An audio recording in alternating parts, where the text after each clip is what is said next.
Okay, well, let's talk about these candles out here in the middle of each of these screens, both modeling screens, group screens, flash screen. The flash screen actually is also, the groups are in the flash screen.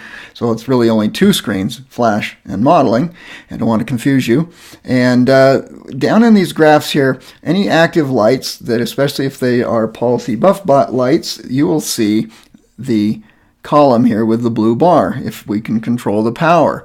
If there was no just an outline here, maybe a blue outline, and the light had no blue bar in it, it means there may be a light here in the system. It's probably a non-policy buff light in the system that we're controlling. We can fire, but there's no way we can control the power, so it shows you can't do anything. There's no bar to move up and down.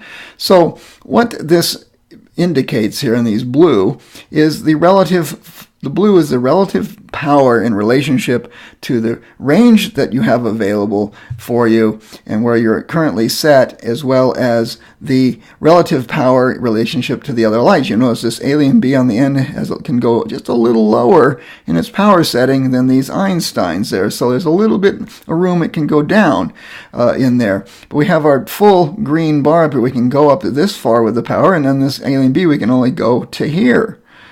But well, we'll talk about it in a moment here.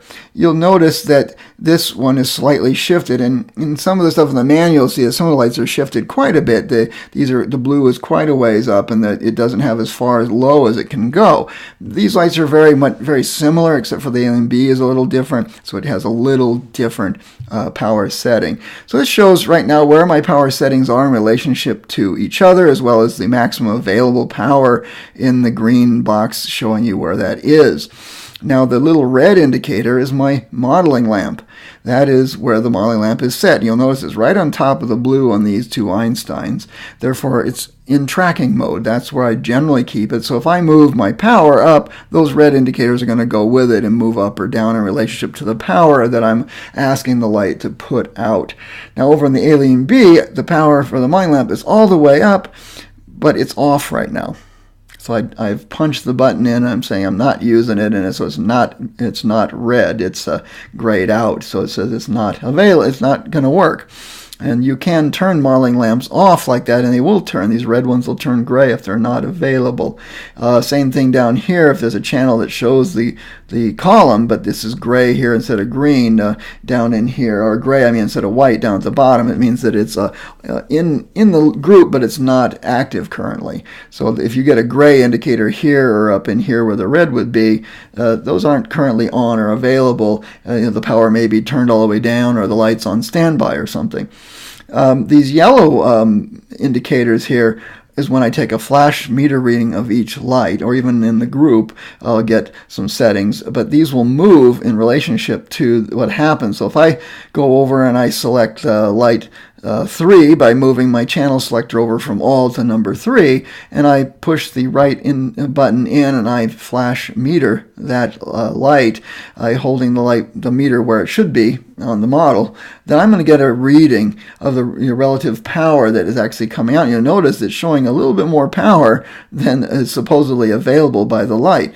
That's probably because I have a very small silver dish on with a grid, and I am forcing that light down a very narrow channel, so I'm concentrating the light, versus putting in a big softbox where the light's going to spread out a lot more. It's going to get diffused. You're going to get a different reading. So these indicate that because I've got some boxes on them. So that's going to be a relative thing, and it's going to show you relative to your power where your actual meter reading is. This is where the power setting is, but I'm getting this much power right here. And that's probably due to a light modifier and maybe the distance to that modifier as well. So it's all kind of related together there. But what you're going to do is get your power setting where it's at, your model lamp where it's at, and your meter reading what was showing. And every time you take a meter reading, these are going to move around, these yellow indicators. So don't be surprised if they're not in the same place all the time. I recommend you look at the manual. They give you a lot of examples of different ways things are going to look depending on what you've got in the system, how many lights, their relative power to each other. And you'll see some of those candles will be moved up quite a bit more than the offset is here. So all that information is there. It's just nice to kind of go over it here, and these powers are related. You have both F16, and I found these pretty accurate. If I'm at F8 and I shoot just this light, I'm going to be just a little below F8. You can see where this power reading is. It's pretty close to F8. I'm going to have a pretty good exposure. That's not true if I fire all of these, because you notice they're all different levels. I'm going to have to go with this F number up here when I take a meter reading of the group or the whole batch of lights. We've got our EU numbers on the right, maximum F64 or 10 or 6400 watts, and each one of these, 8 is 2 stops below that, and 6 is 2 stops below that. So something in between here where there's not a number would be 7. That's 3 stops below full power. So these are relative where they are. If I were to say what this meter reading is and just come across from that, I'm just a little bit above 7 here on that. So again, you're also going to get information like that on your page for the individual light on the flash screen instead of the all page here where you start to have the other information. If you haven't seen that video yet, go look at the flash screen videos, and we'll talk about what all the different readings and information on the page is about. So hopefully that clears this up a bit about how to use this. The numbers across the top, they don't have all 15 numbers. They have the odd numbers. So you've got 1, 3. It's a little easier to read instead of you have a 2 and a 4 and then 6 in here. It would be a lot of numbers, and they start to blend together. So this really helps them separate out. I think that was a good move. Same thing here on the right. They just have the even numbers, and you can then easily read it. And same thing over here. It's just not too much information, but enough, and you get the more detailed information here at the top. So that is our indicators, and we're going to move on to the next section of the training.